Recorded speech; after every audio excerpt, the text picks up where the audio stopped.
Jean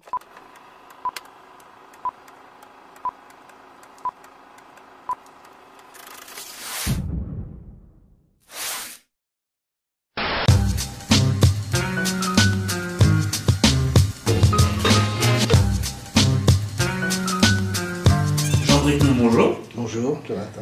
Alors, je rappelle pour les internautes qui vous ne connaîtraient pas encore, vous êtes donc d'origine belge, vous êtes professeur de physique, mais vous êtes notamment connu pour votre défense de la liberté d'expression. Vous travaillez notamment sur un livre qui s'intitule Les censeurs contre la République, que vous allez sortir prochainement. Ouais. Et donc, nous vous avons sollicité pour réagir justement à la polémique, bien sûr, de Dieudonné. Et en écho au titre de votre livre, Manuel Valls, au moment où le Conseil d'État cassait la décision du tribunal administratif qui levait l'interdiction de son spectacle, il a dit « Ceci est une victoire de la République ». Oui, le livre donc va sortir le 5 février, mais évidemment il n'a pas été fait à cause de circonstances récentes.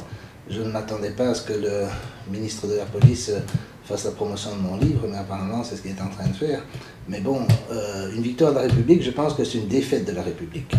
Et c'est une défaite de la France, et je trouve que le peuple français ne mérite pas cela. Moi, vous dites que je défends la liberté d'expression, mais je défends des choses qui me paraissent beaucoup plus fondamentales que la liberté d'expression, qui est l'égalité de tous devant la loi. D'accord?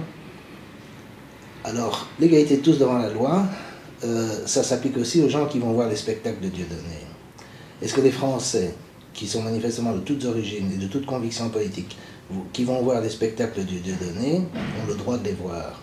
Quand Dieudonné est venu en Belgique, la dernière fois qu'il est venu à Bruxelles, la police est venue et a évacué la salle, manu militari.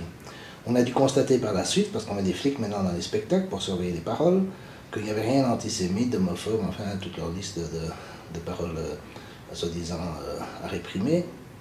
Il n'y avait rien de cela dans son spectacle. N'empêche, on a utilisé la police pour faire vider une salle de spectacle en plein milieu de spectacle qui est en violation de toutes les lois. Quand ça s'est produit, personne n'a protesté, sauf Olivier Moukouna qui est un journaliste indépendant, personne. Alors, je trouve ça comme un peu extraordinaire.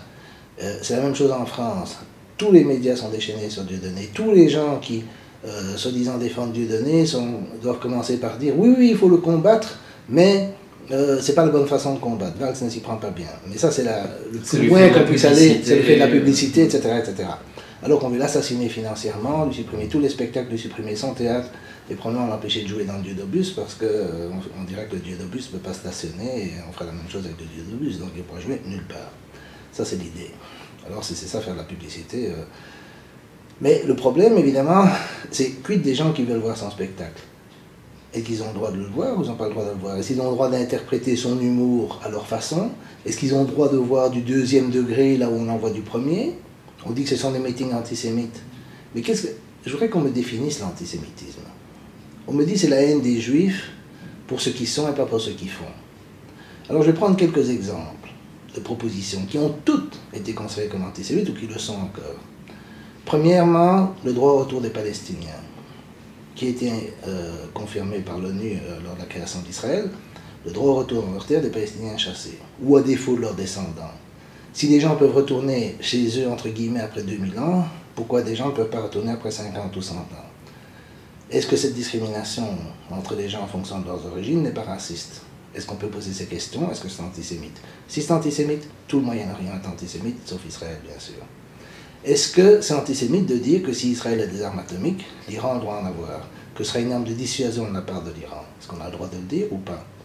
Est-ce qu'on a le droit de dire que la politique américaine au Moyen-Orient n'est pas dictée par des intérêts stratégiques, pétroliers, capitalistes ou impérialistes traditionnels, mais est à 80-90% le résultat de la politique du lobby pro-israélien, comme l'ont expliqué, soutenu, argumenté Mershamer et Walt? Est-ce qu'on peut en discuter? Est-ce que proposer d'en discuter est antisémite? Toutes ces propositions sont antisémites. Venons-en à la France. Est-ce que la défense de la liberté d'expression est antisémite? Est-ce que la défense de la Constitution française, de la Déclaration universelle des droits de l'homme, etc. Est-ce que dire qu'on peut discuter tous les sujets historiques, c'est antisémite? Je ne sais pas. Si tout cela est antisémite, alors il y a beaucoup de gens qui sont antisémites. Moi, je ne vois pas là de haine des juifs en tant que telle. Je vois des positions politiques. D'accord? Est-ce que c'est antisémite de poser la question de comment se fait-il qu'une personne peut être parfaitement neutre, etc., d'origine juive, prend seule la décision d'annuler le spectacle de Dieudonné hier au Conseil d'État? Est-ce que la neutralité, et la justice ne doit pas seulement être neutre, elle doit paraître neutre? Est-ce que l'apparence de neutralité est préservée dans ce cas-là? Que dirait-on si une personne d'origine musulmane décidait seule dans un procès ayant à voir avec les caricatures du prophète? Que dirait-on si une personne d'origine catholique, seule, décidait dans des procès ayant à voir avec les spectacles dits christianophobes, ou dans la question du mariage pour tous, dans la question où l'Église a une certaine position? Que dirait-on? Ou dans l'affaire des Femen? Je veux dire, ça paraît tellement tomber sous le sens qu'il y a des tas de choses qui sont considérées comme antisémites, mais qui sont des questions politiques tout à fait légitimes et qui sont diabolisées au nom de l'antisémitisme, que moi je ne sais plus de quoi on parle quand on parle d'antisémitisme. Je veux qu'on me définisse le terme. D'accord? Alors quand on parle de lutter contre des idées, parce que tout ce que j'ai dit ce sont des idées, peut-être fausses, mais ce sont des idées, il faut lutter en leur permettant de s'exprimer et en les réfutant et en débattant. Rien de cela n'est fait. En France, on censure, on censure, on censure. On a censuré Mermet, on a censuré Morin, Salna Benaïr, on l'a fait avec Ciné, on l'a fait avec toutes sortes de gens. On n'a pas fait ça avec les gens de BD, de boycott des investissements, sanctions. Je veux dire, il n'y a pas que les méchants horribles comme Soral et Dieudonné qu'on censure. Et donc il faut se rendre compte de la logique dans laquelle on est rentré, une logique liberticide, mais qui finalement a des effets catastrophiques, parce que maintenant, évidemment, beaucoup de gens... Alors, ce qui me fait aussi rigoler, c'est que on nous dit que Dieudonné voit le pouvoir juif partout. Bon, d'abord, il faudrait débattre avec lui pour voir ce qu'il veut vraiment, parce que les plaisanteries, c'est une chose, les opinions, c'est une autre. On ne peut pas inférer les opinions uniquement à partir des plaisanteries. Et moi, je l'ai vu faire des plaisanteries sur les musulmans, sur les catholiques, sur tout le monde, sur les Chinois. Bon. Alors, ce qui est comique, c'est qu'aucune de ces communautés ne se plaint. Par exemple, une amie algérienne m'a fait remarquer que quand il serre la main de Le Pen, il y a beaucoup d'Algériens qui, pensant au rôle de Le Pen pendant la guerre d'Algérie, se sentent heurtés dans leur mémoire et patati patata, mais ils n'en font pas tout un fromage. Alors, le problème, c'est à partir de quand est-ce qu'on considère qu'une communauté a le droit d'être heurtée et de faire censurer des spectacles? Pourquoi est-ce que, alors les catholiques ne peuvent pas dire on est heurté par Pisse-Christ, on est heurté par ça, donc voilà, on va fermer ces spectacles qui sont lourdement, qui contrairement à ceux de Dieudonné, sont lourdement subventionnés par le pouvoir public, parce qu'il n'y a personne qui irait les voir s'il n'y avait pas des subventions. Donc, il faut se rendre compte quand même qu'il y a à un moment donné des gens qui se disent il y a deux poids deux mesures, les musulmans disent ça, les catholiques disent ça, et il y a un problème assez sérieux.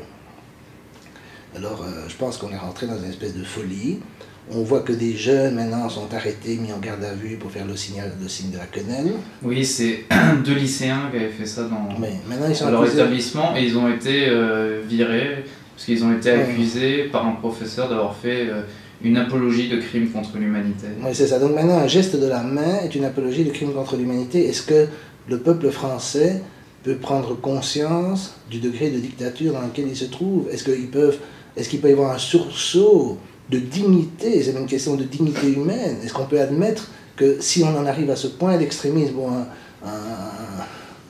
un canular de potache de 17 ans sans aucune signification particulière, par exemple, prenons le signe de la quenelle, on a décidé que c'était un salut nazi inversé. Qui a dit ça? Autant que je sache, la LICRA. Dieudonné n'a jamais dit ça. Les supporters de Dieudonné n'ont jamais dit ça. Personne n'a suggéré cela avant que la LICRA ne le dise. Maintenant, c'est dans les médias. C'est exactement comme Ahmadinejad. Ahmadinejad a soi-disant dit qu'il fallait rayer Israël de la carte. Il n'a jamais dit ça. Ce qu'il a dit précisément, c'est que le régime qui occupe Al-Quds doit s'effacer de la page du temps. C'est-à-dire, il parle de changement de régime. Et quand on leur pose la question, ils disent que ce régime d'occupation, il faut un référendum rassemblant tous les gens qui étaient en Palestine en 1948 ou leurs descendants pour décider du statut final de la Palestine. Ça, évidemment, il n'y a pas de danger que ce soit accepté. Mais n'empêche, ce n'est pas la même chose que rayer Israël de la carte au sens de détruire un pays avec des bombes atomiques ou je ne sais pas quoi. Et c'est la même chose. Il y a une traduction, une interprétation qui est donnée et les médias suivent. Alors justement, concernant cette gestuelle, on a un député UDI qui s'appelle Meir Habib, qui est donc député des Français de l'étranger pour la circonscription concernant notamment Israël. On sait que c'est un grand ami de Benjamin Netanyahou qui lui a apporté son soutien pour l'élection. Et donc ce député veut modifier une loi pour y inclure justement la, entre guillemets, gestuelle, donc antisémite, et faire en sorte que la quenelle serait reconnue comme geste antisémite et donc poursuivie par la loi.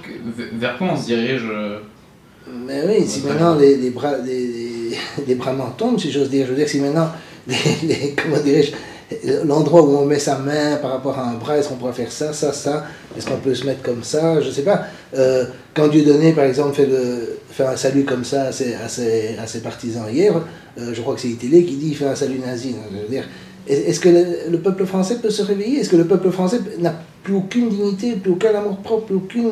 je ne sais pas comment c'est possible que ce peuple soit tombé si bas. Comment se fait-il qu'il n'y ait pas de manifestation massive pour protester contre cela? Je veux dire, moi je ne suis pas français, mais c'est votre liberté, c'est votre pays. Si vous voulez accepter l'esclavage, alors acceptez l'esclavage, mais vous n'êtes pas obligé, il n'y a pas de rapport de force qui vous y oblige. Hier, en tout cas, peut-être que le pouvoir s'attendait à des manifestations. Nous sommes allés faire un tour devant le Conseil d'État et il y avait 9 camions de CRS qui gardaient le Conseil d'État. Donc c'est peut-être qu'ils ne sont pas si tranquilles que ça au vu des agissements qu'ils font. Oui, mais n'empêche, il n'y a pas de manifestation, c'est ça le problème. Et c'est pas à cause des camions de CRS qu'il n'y en a pas. Je veux dire, ça c'est tout le problème d'avoir un individu isolé qui fait son numéro, et alors évidemment il n'y a pas réellement de... comment dirais-je, il n'y a pas de mouvement. Le problème, évidemment, un des problèmes de la gauche française, c'est qu'elle a abandonné toute notion de souveraineté nationale, évidemment, mais aussi de liberté d'expression. Cette liberté d'expression, elle l'a abandonnée dans les années 80. Donc, elle a considéré que du moment qu'il fallait lutter pour nos valeurs, comme ils disent, des valeurs, c'est la négation totale du droit, parce que n'importe qui peut invoquer n'importe quoi comme valeur. Les droits, c'est des règles, ce ne sont pas des trucs subjectifs. Qu'elle acceptait que ces valeurs incluaient la lutte contre le racisme et l'antisémitisme sans jamais définir ce que c'est. Je vous ai posé la question sur l'antisémitisme, vous pouvez faire la même chose sur le racisme. Qu'est-ce que c'est que le racisme? On peut avoir la même discussion. Il y a des milliers de définitions, il y a des milliers d'assertions, etc. On peut les hiérarchiser, voir quelles sont celles qu'on peut discuter ou pas. Alors, à partir du moment où ils ont accepté des trucs vagues, ils ont détruit l'essence même du droit, qui doit avoir des règles précises, applicables universellement, etc., on est dans l'arbitraire. Or, la gauche a accepté ça, donc maintenant... il n'y a aucune mobilisation. La droite démocratique est à peu près sur la même position que la gauche là-dessus, parce qu'elle a été forcée de les accepter, sinon on les traite de fascistes. Et la gauche, la droite supposée non démocratique, c'est d'ailleurs assez comique. Quelque chose qui me dérange un petit peu, c'est que je vois que tous les républicains sont pour la censure, et les gens qu'ils accusent d'être fascistes sont contre. Moi, je pense qu'Hitler doit se retourner dans sa tombe. Je veux dire, c'est pas possible qu'on ait une telle inversion des valeurs. Il serait vexé. Je pense qu'il serait vexé si on lui disait que les fascistes sont pour la liberté d'expression. Ce qui, évidemment, déjà montre que l'accusation de fascisme pour le Front National est complètement déplacée. Si des gens qui sont fascistes maintenant, c'est des soi-disant républicains qui veulent faire taire tout le monde. Alors justement, dans les fondateurs, entre guillemets, de la République, on a notamment Robespierre qui avait écrit de grands discours sur la liberté d'expression. Est-ce que vous pourriez nous dire 2 mots sur... Je les cite dans mon livre. Il dit évidemment, la nature nous a fait différents, elle a fait la diversité des opinions. Il n'y a pas moyen d'avoir la vérité qui sort toute nue comme ça de son... Comment dirais-je, qui apparaît comme ça de façon quasi miraculeuse. Elle ne peut sortir que des débats des opinions. Et qui va être suffisamment malin, suffisamment intelligent, etc. pour décider ce qui peut se dire et ne pas se dire. Et il dit, il n'y a pas, dans matière d'opinion, il faut laisser toutes les opinions contraires s'exprimer. Et si vous mettez une limite, vous retombez dans l'arbitraire. La liberté n'est plus, comme il dit. Et il dit la question des opinions. Alors quand on dit, il distingue très clairement les actes et les opinions. Parce qu'il dit les actes, si on me dit un vol, un crime, etc., j'ai une idée claire de ce qu'il s'agit. Mais si on me dit une opinion séditieuse, enfin maintenant c'est devenu antisémite, je ne sais pas de quoi on parle exactement, je vous ai donné des exemples, je ne sais pas exactement ce qu'on entend par antisémite. Qu'on me donne une définition précise, d'accord? Avant même de censurer, même si on me donne une définition précise, je ne serais sans doute pas d'accord, mais on n'arriverait jamais à donner une définition précise, parce que justement la pensée humaine est tellement flexible que si vous me dites ça c'est antisémite, on ne veut pas le dire, alors je vais trouver un moyen de le dire de façon détournée, alors ils vont dire mais il faut arrêter les façons détournées, mais alors il faut continuer comme ça, et c'est ce qu'on appelle en anglais, enfin, la pente glissante, c'est-à-dire qu'on réprime une opinion soi-disant scandaleuse, puis une opinion qui n'est pas tout à fait la même, mais qui est proche, et puis ainsi de suite, et finalement on est obligé d'arrêter tout. Et évidemment, ils vont être obligés de s'attaquer à Internet, ils vont être obligés, parce que Dieudonné pourrait techniquement trouver un moyen, par exemple, de faire ses spectacles sur Internet et de les faire payants. Il y aurait moyen probablement de faire une chaîne payante où on trouve ces spectacles. alors ça serait plus efficace encore que les zéniths, parce que ce ne seraient pas des milliers de gens, ce seraient des millions de gens qui les verraient. Donc ils vont devoir interdire ça. Donc on devrait interdire Internet, mais Internet est délocalisé. Ils ont déjà un projet, on a entendu notamment Aurélie Filippetti disant que les contenus sur Dailymotion seraient prochainement censurés. Et on a aussi entendu notamment Roger Kuckerman demander à la plateforme YouTube de censurer les vidéos de Dieudonné. Et il a comparé les vidéos de Dieudonné à la vidéo qui avait été mise en ligne du journaliste Daniel Perle qui avait été décapité. Et donc la vidéo avait été supprimée de ce réseau-là, en disant oui, nous combattrons l'antisémitisme comme nous avons combattu la pédophilie, quoi. Mais oui, récemment j'étais à Alger, au Salon international du livre d'Alger, et j'ai entendu un ministre de la Culture algérienne être furieux sur un de ses employés, on va dire, du ministère, qui avait interdit un débat avec le journal Al-Watan qui était, je crois, opposé au gouvernement. Mais là, simplement, on dit, voilà, c'est inacceptable d'interdire les débats. Et ça, c'est dans un pays qui est, soi-disant, une dictature, qui est musulman et tout ce que vous voulez. Mais je remarque, et d'ailleurs, quelqu'un que je ne citerai pas, mais un intellectuel français éminent qui était là, a dit, c'est pas Filippetti qui ferait ça, quoi. Et je veux dire, c'est la réalité de la France actuelle, où on cherche à censurer, tandis que des pays qui ont connu, justement, elle a dit, on ne s'est pas battu contre des islamistes qui tuaient des journalistes pour maintenant interdire le débat. Et ici, c'est ça ce qui est catastrophique, c'est que, évidemment, toute l'interprétation qu'on donne de l'antifascisme, etc., c'est en fait réprimer et interdire les débats, c'est surréaliste. Alors justement, le combat anti-Dieudonné a atteint des sphères qu'on n'aurait pas forcément soupçonnées à la base. On a plusieurs organisations pro-palestiniennes, notamment le collectif BDS, dont on parlait tout à l'heure, la FPS, mais aussi l'Union des Juifs pour la paix, qui sont prononcées pour l'interdiction de Dieudonné, ou qui l'ont en tout cas qualifié d'antisémite, etc. Qu'est-ce que ça, quand la résistance, entre guillemets, au sionisme se met à marcher dans son sens en colportant les mêmes éléments de langage, etc., ça nous inspire? Le problème fondamental de ces gens, c'est que, mettons, d'abord ils ont le droit de considérer les spectacles de Dieudonné comme antisémites, ils peuvent les trouver horribles, etc. Moi, il y a des tas de spectacles que je trouve horribles, mais la question c'est, au nom de quoi les censurer? C'est ça la question. Parce que est-ce qu'on va censurer, par exemple, est-ce qu'on va interdire les galas pour le soldat israélien qui se tiennent en France, par exemple, ou est-ce qu'on va interdire les discours, quand je vois Hollande faire les discours qu'il a fait récemment à Jérusalem, à Tel Aviv, etc., sur la démocratie israélienne qui ne s'est jamais départie de la démocratie malgré tous les problèmes qu'ils ont eu, etc. Si j'étais français, j'aurais honte. Et ça, c'est des discours... On me dit que c'est des discours de Dieudonné sont politiques, mais ça aussi, c'est des discours politiques. Et c'est pas honteux, c'est pas scandaleux. Pourquoi est-ce qu'on ne s'est pas révolté par cela? Alors, évidemment, le problème de ces organisations, c'est que d'abord, elles prennent parti sur certains spectacles et pas sur d'autres.